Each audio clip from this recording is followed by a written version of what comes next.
We are anonymous. We are legion. We do not forgive. We do not forget. Expect us.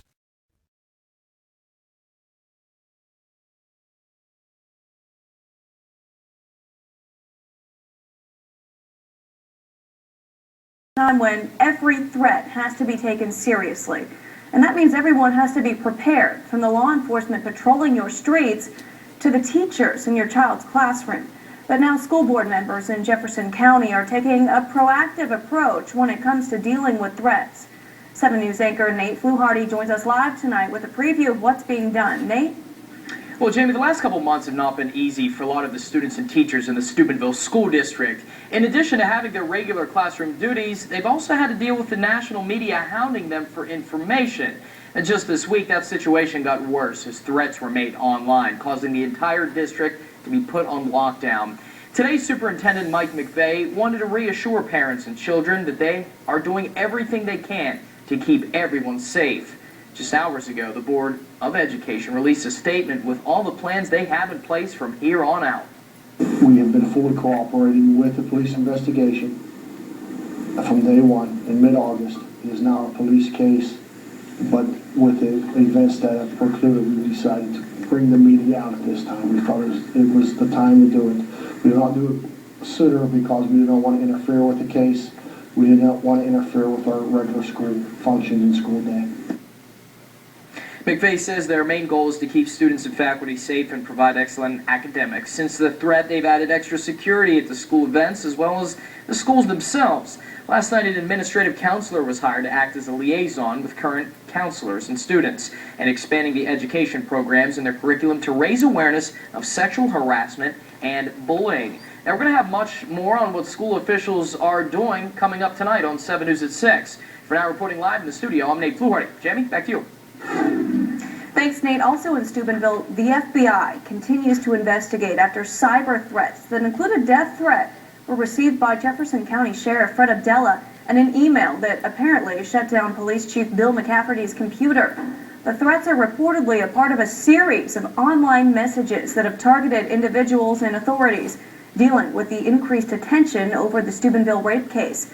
Abdella says he provided the FBI with a copy of an anonymous Facebook post where he was threatened. McCafferty gave the FBI a copy of the email that disabled his computer. The FBI says they cannot currently comment on the investigation. As this case moves forward and the trial gets closer, the question on everyone's mind is, how does this city and its residents begin the healing process? Officials and some residents say Steubenville has been unfairly targeted with accusations of corruption.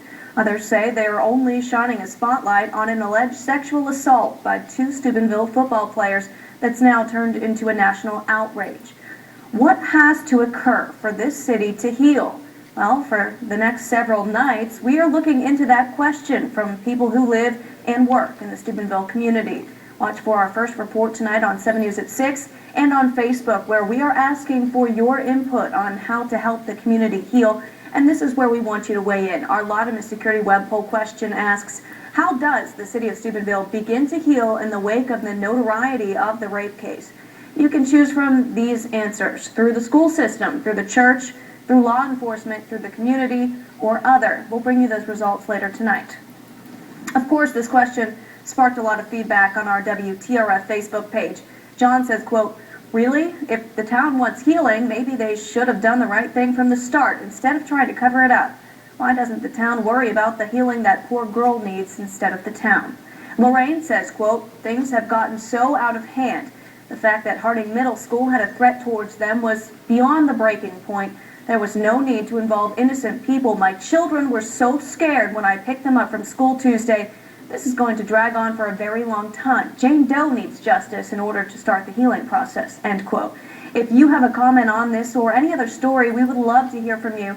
Just head to our WTRF Facebook page or WTRF.com. We're switching gears now, turning our attention to your local forecast.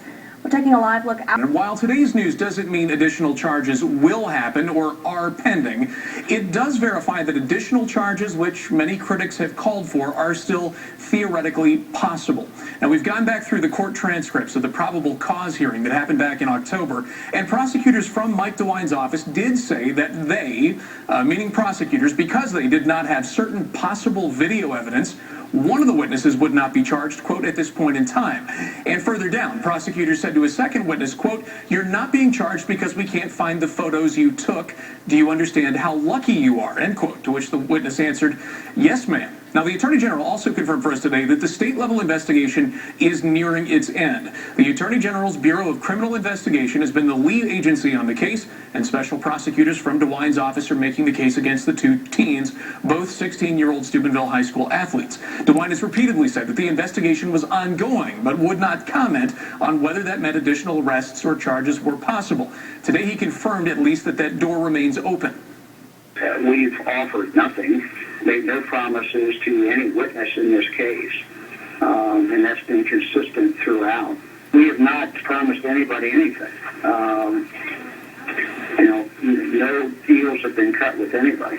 We've interviewed a number of witnesses in the last 3 days, but we really have nothing new to announce. We are getting close to the end of our investigation. We have a few more witnesses to interview, but the vast majority of people we have now talked to.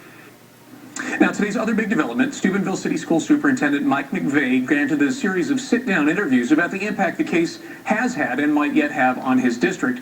We were first on that list. Security guards have been placed at every school in the city district in response to a threat made earlier this week related to the case, although school officials are reiterating they do not believe that that threat was credible. I spent about a half an hour talking with the superintendent this morning about the incident, allegations of a cover-up, and whether the administration has concerns with the football staff's handling of the case. And while McVeigh would not answer those questions directly, he did express frustration that the case has affected so many people in the district with no connection to the case, including this week's unsubstantiated threat that forced every school in the district into lockdown. We have 2,450 kids. 60 kids do not make a school district.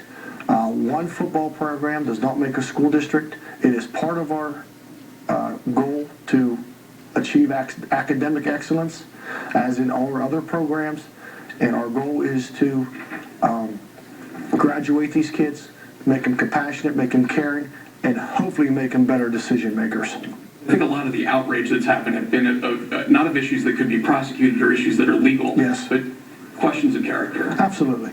It's a horrendous act, a horrible act of what went on with the internet and the social media.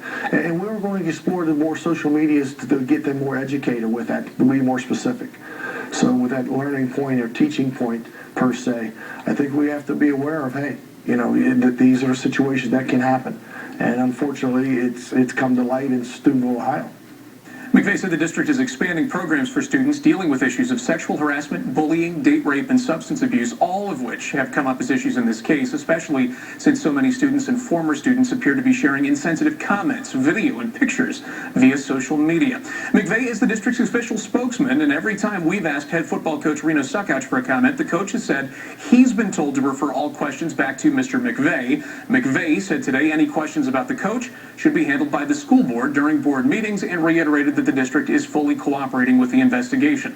Wasn't clear from my conversation with McVeigh today when the coach will be cleared to answer questions, if at all.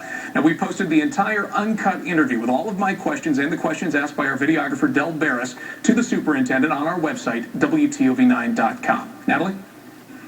Thanks, Eric. We've been following this story for you since it first broke in August, and of course you can count on News 9 as this case continues to unfold.